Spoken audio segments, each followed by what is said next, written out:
I have a long journey to understand the concept of being a godparent. This was something that I embody at the moment and trying it in practice because it suddenly hit me what this really means in the grand scheme of things. Beyond religion, but more about community and morality and whatever you believe in inside you. I'll talk about this convoluted role in this modern world we live in and its relevance to my encounter as part of adulting per se.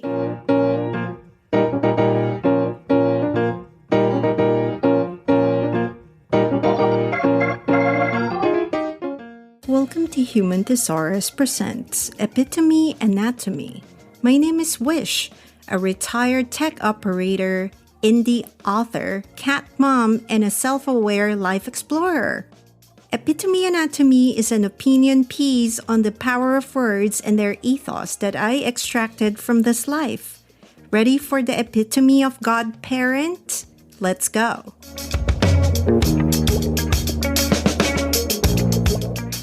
Our keyword is godparent.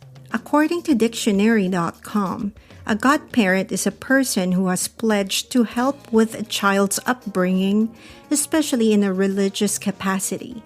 In some denominations of Christianity, when a child is baptized, they are sponsored by usually two adults who pledge to help in this way. Those adults are the child's godparents, and the child is their godchild. Godparents are often related to their godchildren. An aunt might be her nephew's godmother, for example, but they don't need to be. Godparents also often pledge to become the godchild's guardian if needed in the event that the child's parents die. These terms are sometimes applied outside a religious context. Parents may choose close relatives or friends to act as godparents for their children without any religious aspect to their relationship. A godparent can still refer to their godchild with that term after the child becomes an adult. The etymology of godparent, with two words conjoined god and parent, was originated from Old English godfader and godmother, dating back to the late 12th century when it was first used. That was a long description for the word godparent because I think it needs to be said in its context that I would like to talk about. I just realized how much culture and how much of it makes sense to me nowadays in terms of an act, not just the description itself. At the moment, I'm reading more about different religion or different denominations, not even religion, it's just culture of godparents. I was reading through Christianity and the practices from before. It's very interesting, the origins from the 2nd century AD when infant baptism has begun to be a practice among Christians until now in modern times. Being a co-parent or being a support for the child, leading them towards the right path. Either some beliefs that mentorship or guidance is through the word of their guide, or it's guiding the child when the parents perish or something like that. So it's very interesting that in any denomination that I'm reading, they're all quite similar. And some of them are kind of activated, if you may, because of the circumcision rites to that particular religion. This spiritual kinship happens as well in some areas of the world where the godparents is not just about the baptism, or it's not just about the celebration of an infant.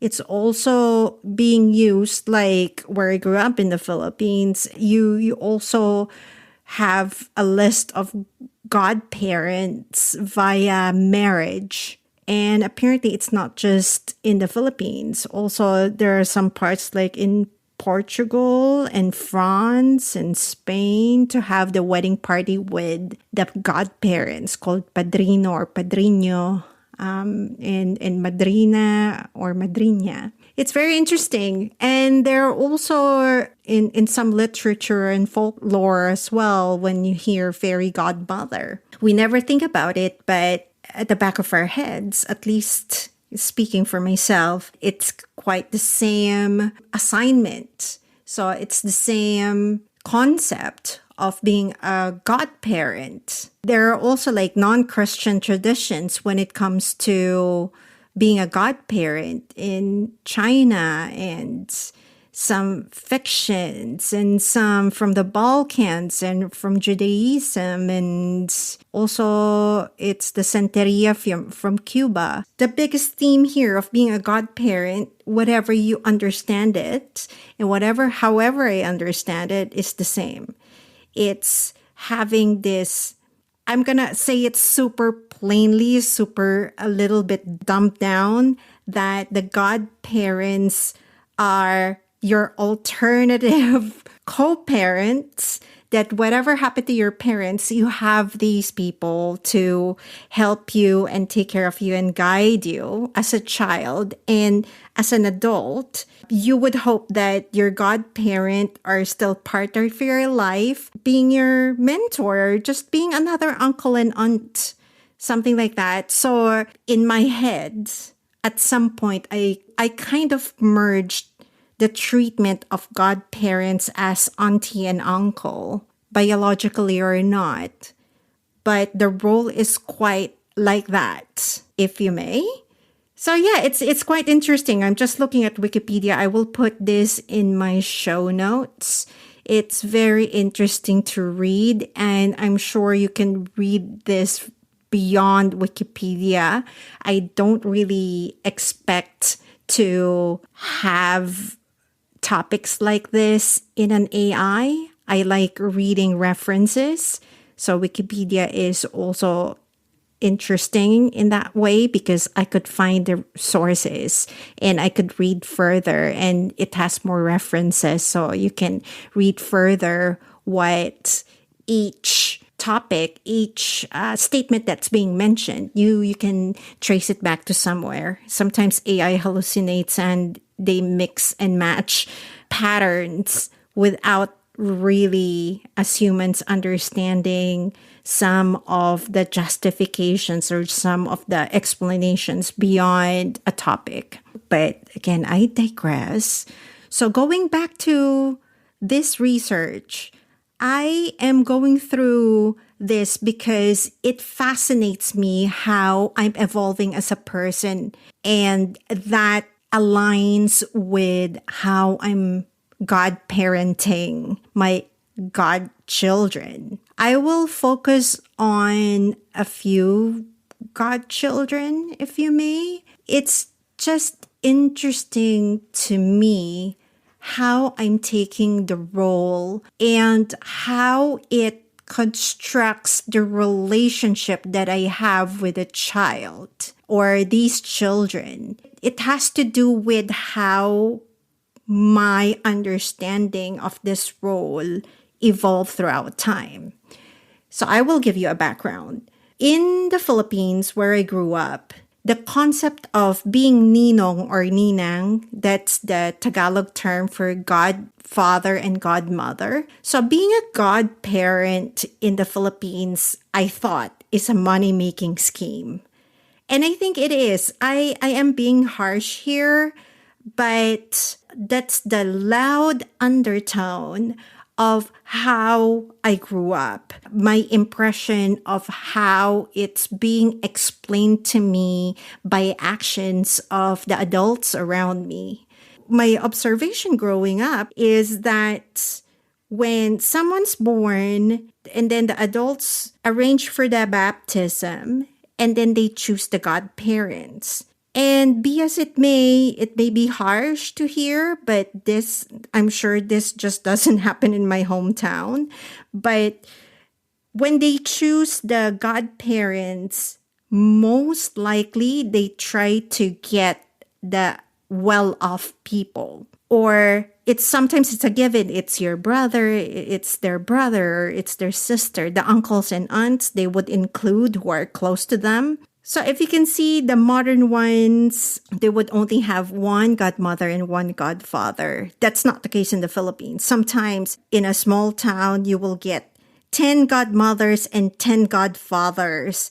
And in a wedding, there will be 15 to 20 godmothers and 15 to 20 godfathers. It's crazy that way, but I thought it's just really part of the culture. The big conclusion that I've picked up growing up is that they choose these people who are more affluent, who have more money.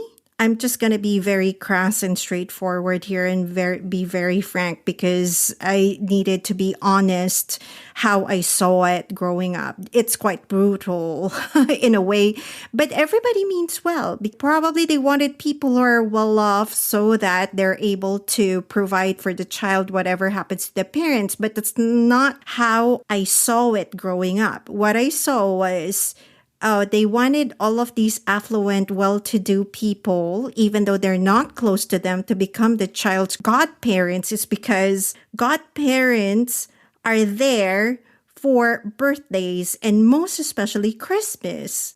They're able to give gifts. And for Christmas time, it's a culture in the Philippines that you go from house to house in your neighborhood and also to all of your relatives' houses and visit them for Christmas, and they give you money as a child. Not just gifts, money. So during that time, you're able to kind of earn money as a child because that's the gift from the money means blessing to other people. Again, this is my childhood understanding of these things. So being a godparent at that time has something to do always with some financial means that you're able to provide that money for Christmas or for birthdays for that child. It kind of undermines the catechism part of it. You know, Philippines is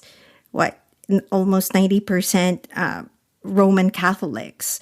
So at the end of the day, it's connected to baptism and it's connected to spiritualism. You know, as a Catholic school girl, the explanation in school during religion classes is that you have godparents because they're able to provide you some guidance spiritually, that you're not going to stray away from God and Jesus Christ, and you're able to be guided spiritually throughout the course of your life.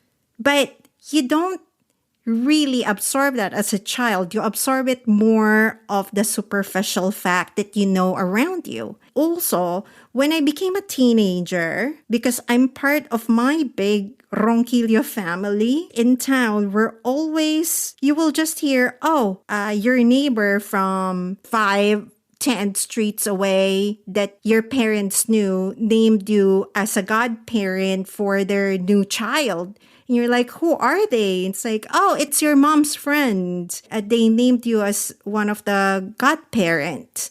And I was like, I didn't attend the baptism. And then they're like, they signed it for you by proxy. And you're like, huh? So that was the first time I actually learned about the word proxy. Because of baptisms, because of being a godparent. In my understanding, it's all about the money. So they listed me so that I could provide for the child during Christmas. You know, as a teenager, I started becoming a godparent to the children that I never knew. And probably they're all adults now as well. And yeah, they never knew me either. And some of them, they put you in because you're close to them. Your cousin, your neighbor, your childhood neighbor who you grew up with. And, there's more affiliation. There's more friendship or relationship affiliation. That's why you're included. And also there's politics in there. So if you're in a big family or in a big town and you're close to everybody, it's politicized that if I choose Auntie A and Auntie B, I should also include Auntie C to become a godparent because Auntie C won't be happy if I don't invite her to become a godparent. There's a politics factor like that. So I don't know if I'm explaining it to you. I am also just like blurting it all out. I really wanted to get it off my head how strange and beautiful and odd probably this journey for me up to, I'm gonna share with you my conclusions later. So that's how it was in my culture, at least where I grew up in the Philippines. I know it should be spiritual, but it became a money-making scheme for most people. That's my impression. When I became an adult and I started traveling, and I started having friends from different nationalities, religion, beliefs, different walks of life. It just gave me a new perspective about being a godparent. I just learned most, especially in the Western world, religious or non-religious, they would just choose one godmom and one godfather. And that's it. And then you understood more of the responsibility of being a godparent, which is the true meaning, being the guide, being the mentor chosen by the parents to take care of the interest of a child and the child's personal development and upbringing, and offer mentorship, to be there, to be the backup plan when the parents perish in one way or another, that you are able to take on that role for them. It gave me a different perspective that it's a very serious responsibility to take. And in mass media, there are a couple of movies that I remember. One movie is entitled Life as We Know It. I think it came out around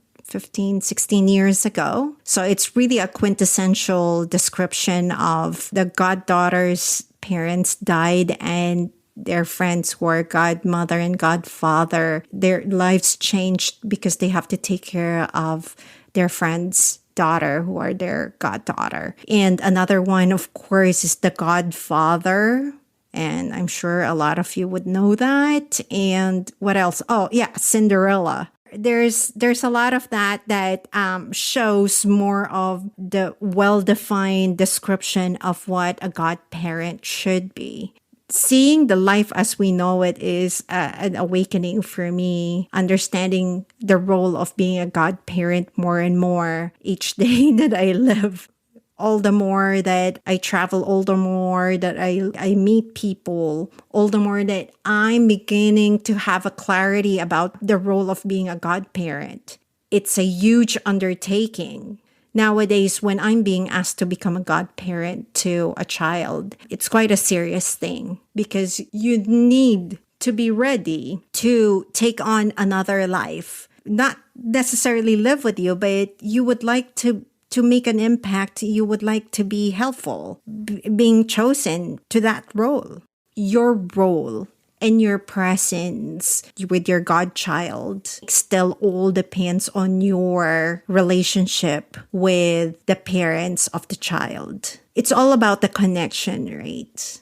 The parents are very, very important to the children, and you step in depending on your relationship. Some parents would choose the godparents for their children, and sometimes our friendships don't last, or they change over time or distance, or there are so many factors that plays around the relationship that will determine how close you can be to your godchild. What's your access to that child? It's through their parents. Unless something happened to the parents, then it's really a must that you take on a role. Apart from, of course, the grandparents, the relatives, you would like to be there, or it's part of your role when the calling comes. You just kind of activate that part of your commitment to that child. It really, really depends, I think, how you take on this role, because the parents would always take the lead at the end of the day. They are the parents and you're there to support them. You're there to support the child, but you're also there to support the parents. So there are different levels. At the end of the day, it's all about connectiveness and relationships and the harmonious loyalties of being there for your loved ones. It's that morality that we all have and that we uphold in our lives.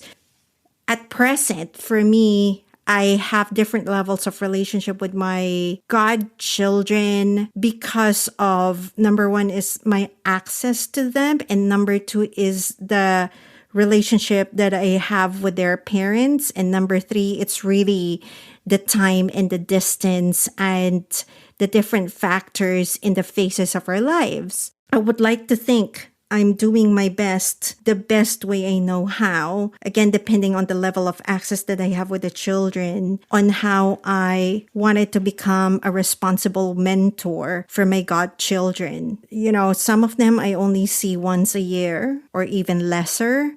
My access is not that open because, you know, everybody's lives are busy, their parents are busy, etc. But I just bank on the hope that they remember those memories. They remember the quality time that we spend when we can spend it. There's this one particular one that I am quite very, very responsible for because, because she's my best friend's child.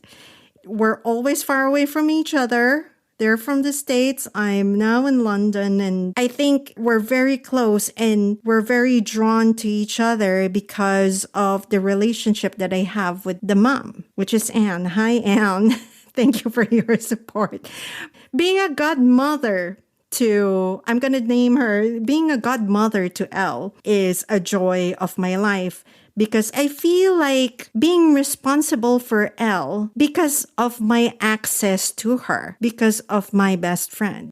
I took that seriously because they're my family too. I think Anne is like the sister that I've never had, but I can't even say that because she's my sister. Anne is my sister. The relationship that we have, especially as adults, is something super meaningful to me that it's extended to Elle. The most fortunate thing for me, that's why I take care of Elle very, very much as I could, is that I met Anne when she was 5, I was 6, something like that. And now we're in our mid-40s. Seeing and meeting Anne at that young age again through Elle, her me as an adult, and seeing Anne as a kid when we were, growing up is such, I don't know how to explain it. It's such a profound experience that you could ever have that I get a second chance to meet Anne at a young age again. My playmate, my classmate, my best friend. So Elle is like that to me. And at the same time, she's the child of my sister. And she's a great mom. Actually, Anne and Rian's, they're great parents. And I wanted to contribute there because they're really putting very, very good foundation with Elle and now also with their second child. I admire them being parents. And since I have this love and care and access for them, then I could do my best for Elle and in extension with Enzo that I'm able to become the best godparent that I could be. I can't wait for these children to grow up as beautiful people. This is why I'm trying to wrap my head around this role, because I feel like I'm beginning to have more involvement with Elle growing up, with the significant milestones in her life, like her first communion. I can't be there, but we've chosen her first communion dress together on FaceTime and things like that. I was like, wow, okay, I may be childless, but I have this godchildren. I have my friends' children, even though they were not officially blessed as godparents. But it's such a wonderful thing to be trusted upon a responsibility that's also, I'm sure, it's hard to ask from the parents sometimes. I don't know if I'm making sense. I'm going round and around. I'm just having this very profound moment thinking about this kind of role. I feel entitled and privileged to have this moment of understanding and enlightenment about the role of a lifetime. I'm sure the role of a lifetime for a lot of people will be being parents, but I think for me being childless, the role of a lifetime is multifaceted. I think roles of my lifetime would be being a good godmother and being a good cat mother and just being a contributor to the society in different ways. And if I could pass along good values and ethics and the value of hard work to my godchildren, then probably I won. I won in life. So, yes. And, I also have a godchild. Her name is Eleanor. I only see her at least once or twice a year. This girl is full of life and full of promises. And she's got such a bright and sunshiny personality. We may be distant, but whenever we see each other, it's always quality. I really feel ultra connected, and we don't really talk a lot with each other, but you know that there's always this deep love and respect that I have for this family, and my godchild is such a massive plus. I always treasure that feeling when they ask us to become a godparent for Eleanor. It's like, wow, oh, of all people, like they've chosen us. It's like an award. You get to be chosen to have this role, and it's so meaningful. Number one there is really they trust you that if they're not around, that you're able to fill in that role that they ever so lovingly do for their children. And again, it's not easy to become a parent. It's not sunshines and roses. It's a lot of energy and a lot of mentality, and a lot of you is being given to those children. Yeah, it's just that, how I grew up and how I see it before and how I see it now. It's just wonderful that you still see yourself grow, that you still see that all the more that you grow, all the more you don't know anything and you're still learning, which is such a beautiful thing. So I always go back to that. Just wanted to share this with you, and I hope you picked up something on my babbling over here. But let me ask you back, how are you reflecting with the meaning of being a godparent or being a godchild? How do you see this now? Does this matter to you at all? Please comment. I would love to hear from you, and I would love to see different perspectives. Until next time, ciao.